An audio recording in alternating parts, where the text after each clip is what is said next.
आइए देखते हैं समोच्च रेखी भूवैज्ञानिक मानचित्र में नमन व नति लंब का निर्धारण किस प्रकार से किया जाता है।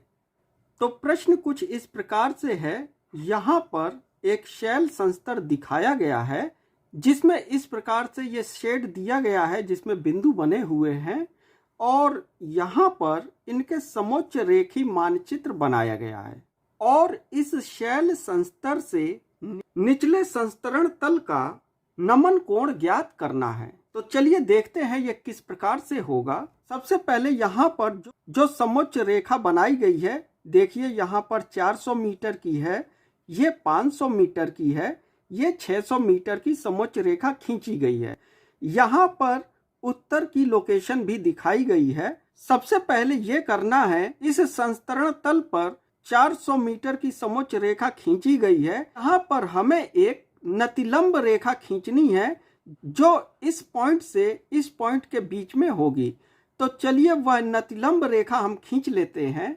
तो इस प्रकार से देखिए हमने स्केल ले लिया और ये 400 मीटर की जो समोच्च रेखा जहाँ पर टच कर रही है, इनको मिलाते हुए इस प्रकार से नतिलंब रेखा खींच लेंगे। ठीक इसी प्रकार से 500 मीटर की और 600 मीटर की भी खींच लेंगे। तो इस प्रकार से देखिए ये 500 मीटर की नतिलंब रेखा जो यहाँ पर काट रही है, इनको मिलाते हुए हमने इस प्रकार से ये रेखा खींच ली। इसी प्रकार से 600 मीटर की रेखा भी आप खींच सकते हैं, बिल्कुल इस प्रकार से। तो ये जो रेखाएं खींची गई हैं, ये नतिलंब रेखा कहलाती है।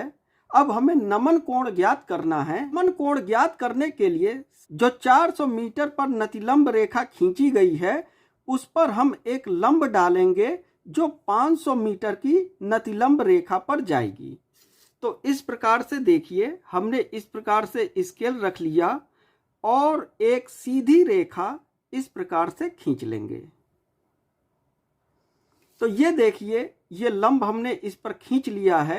अब यहाँ पर ये जो लंब हमने खींचा है, यह 400 मीटर तथा 500 मीटर की नतिलंब रेखाओं के मध्य नमन की दिशा में क्षैतिज तुल्यांकन की दूरी को प्रकट करेगी।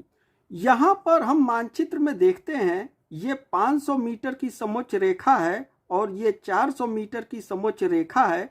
तो 500 में से जब 400 चला जाएगा, यहाँ पर हम इसको कैलकुलेट कर लेते हैं। 500 मीटर में से हमने 400 मीटर को घटा दिया तो ये बच गया 100 मीटर।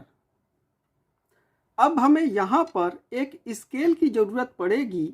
जैसा कि यहाँ पर 100 मीटर दिखाया गया है, तो हम ऐसा करते हैं कि 1 सेंटीमीटर बराबर 200 मीटर अगर ले लेते हैं तो 3 सेंटीमीटर की दूरी हमारी पूरी 600 मीटर के लिए खींची जाएगी। तो यहाँ पर हम क्या करते हैं, एक स्केल इस प्रकार से खींच लेते हैं जो है 3 सेंटीमीटर की। यहाँ पर 1 सेंटीमीटर, 2 सेंटीमीटर और 3 सेंटीमीटर पर हमने पॉइंट बना लिए हैं। यहाँ से 0 से ये हो गया 200 मीटर, ये हो गया 400 मीटर और ये हो गया 600 मीटर।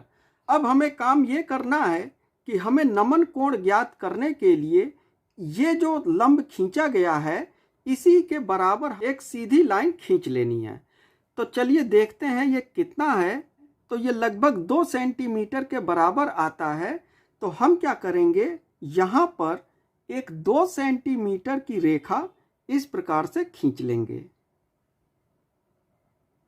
अब यहाँ पर इनका अंतराल 100 मीटर का था। जैसा कि यहाँ पर 100 मीटर है, तो स्केल में देखिए जो दूरी है, यहाँ पर 1 सेंटीमीटर 200 का है, तो आधा सेंटीमीटर 100 मीटर का होगा।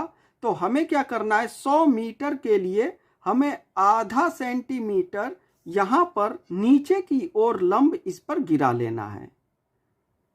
तो इस प्रकार से देखिए यहाँ पर ये आधा सेंटीमीटर है और इस प्रकार से हमने इसका लंब इस प्रकार से गिरा लिया। अब क्या करेंगे, इन पॉइंट्स को मिलाकर त्रिभुज बना लेंगे। तो देखिए कुछ इस प्रकार से ये त्रिभुज बन जाएगा। अब यह जो कोण बन गया है यही नमन कोण है। तो चलिए देखते हैं यह कोण कितने डिग्री का बनता है। यहाँ पर चांदे को इस प्रकार से लगा लीजिए और इस कोण को देखिए कि ये कितने डिग्री का है। यहाँ पर देखिए 10 और यहाँ पर 5 15 आता है और 15 से 1 पॉइंट यह करीब 14 डिग्री का जा रहा है। तो इस प्रकार से यह नमन कोण करीब 14 डिग्री के आसपास है। तो इसी प्रकार से समोच्च रेखी भूवैज्ञानिक मानचित्र में नमन कोण और नतिलंब का निर्धारण किया जाता है। चलिए एक और विधि से नमन कोण ज्ञात करते हैं। इसका सूत्र है tan थीटा बराबर ऊर्ध्वाधर अंतराल बटे क्षैतिज तुल्यांकन। तो यहाँ पर ऊर्ध्वाधर अंतराल कितना है, तो अंतराल देखिए ये 400 मीटर है, ये 500 मीटर है, ये 600 मीटर है।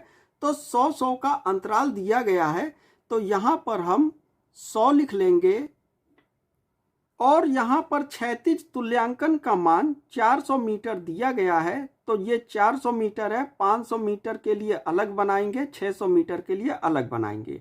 तो अभी हम 400 मीटर तुल्यांकन के लिए बना रहे हैं, तो 400 यहाँ पर लिख लेंगे और यहाँ पर इसको कैलकुलेट जब करेंगे तो 0 से 0 ये कट जाएगा, बराबर 1/4 आ जाएगा। और जब इसको भी हम कैलकुलेट करेंगे तो इसका मान tan 0.25 आ जाएगा। अब यहाँ पर tan 0.25 आ गया है, तो tan 0.25 का मान हम देखेंगे कि इसका मान कितना आ रहा है। यहाँ नेचुरल टेंजेंट में हम देखेंगे कि 0.25 का मान कितना है। तो यहाँ पर देखिए ये नेचुरल टेंजेंट्स लिखा गया है, यहाँ पर डिग्रियाँ लिखी गई हैं और ये वैल्यू दिए गए हैं। तो हमारी जो वैल्यू है वो है 0.25। तो यहाँ पर देखिए ये 0.23 लिखा गया है, यहाँ पर 14 डिग्री पर 0.24 लिखा गया है। तो और आगे जब 15 डिग्री पर आते हैं तो 0.26 आ जाता है। तो इसका मतलब ये है कि 0.24 और उसी के आगे थोड़ा सा हम बढ़ जाएंगे। ये 14 डिग्री तो दिया ही गया है, साथ में हमें आगे मिनट में बढ़ना होगा। अब 0.25 जैसा कि यहाँ पर है और यहाँ पर 0.24 लिखा गया है, तो 25 के लिए हमें करीब मिनट में आगे बढ़ना होगा। तो 14 डिग्री 1 मिनट या 2 मिनट के आसपास हमारा 0.25 आ जाएगा। तो यहाँ पर हम लिख देंगे, इसका मान हो जाता है 14 डिग्री 2 मिनट्स। तो इसी प्रकार से दूसरी विधि के द्वारा भी नमन कोण को ज्ञात किया जा सकता है।